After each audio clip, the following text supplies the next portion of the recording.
We have a constitutional crisis on our hands. It is, in fact, a constitutional crisis.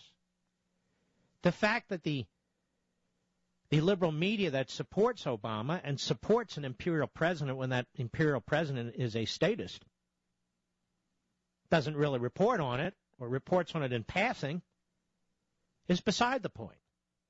This is our government. This is our society. These are our supposed representatives. The President of the United States is trashing the Constitution now day in and day out.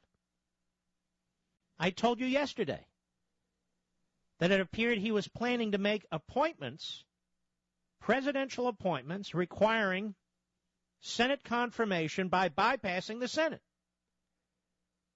by pretending that the Senate is not in session.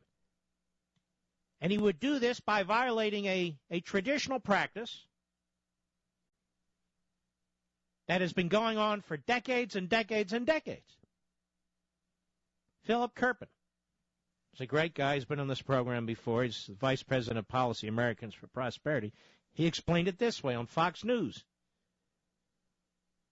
We find that not only was Obama kidding in 2008 when he basically criticized Bush for what he said making a recess appointments,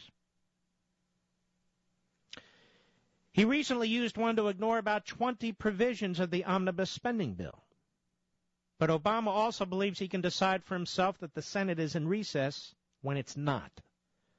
Overturn at least a 100-year-old precedent and bypass the Constitution's advice and consent requirement.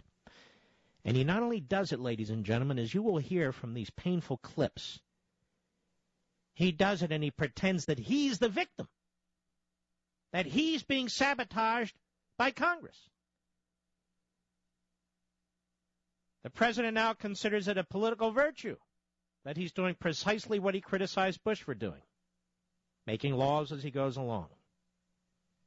Now Obama says, I refuse to take no for an answer when Congress refuses to act in a way that hurts our economy or puts people at risk. I have an obligation as president to do what I can without them. Ladies and gentlemen, that is a forthright statement of a dictator.